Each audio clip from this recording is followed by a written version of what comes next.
આજે આપણે અહીંયા આગળ સીજી રોડ ઉપર પટેલ સેવા સમાજમાં આવ્યા છે અને બાવાશ્રી બિરાજ્યા છે.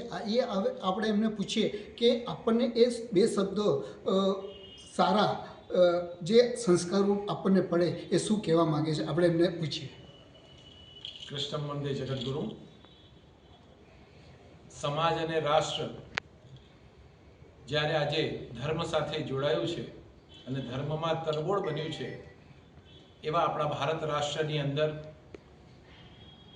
પટેલ સેવા સમાજ એક અભૂતપૂર્વ સ્થાન અમદાવાદની અંદર છે કે જ્યાં રાયપુરમાં બિરાજતા પ્રભુ શ્રી દ્વારિકાધીશ આજે અહીંયા પધાર્યા અને હજારો ભક્તોને આનંદથી તરબતોર કર્યા. એમણે એ અભૂતપૂર્વ લાવો આજે અનેક વૈષ્ણવોએ લઈને પોતાના જીવનને ધન્ય કર્યું.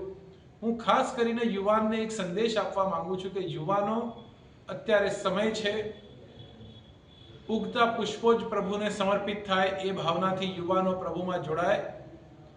કરમાયેલા પુષ્પો તો પ્રભુમાં જવાના જ છે, આજે નહીં તો કાલે.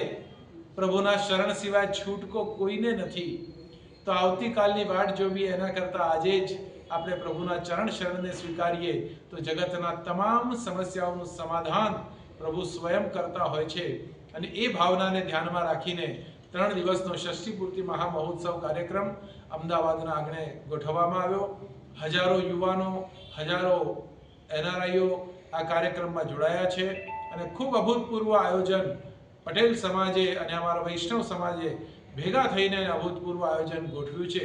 એ બદલ હું બધાને ખૂબ ખૂબ શુભકામના આપું અને વિશેષ રૂપે ધર્મ અને સંપ્રદાયની સેવા માટે બધા જ યુવાનોને આહ્વાન કરું છું કે ધર્મ સાથે જોડાય, સમાજ સાથે જોડાય અને જીવનનો ઉત્કર્ષ કરે, એ જ અભ્યર્થના સાથે વિરમું છું.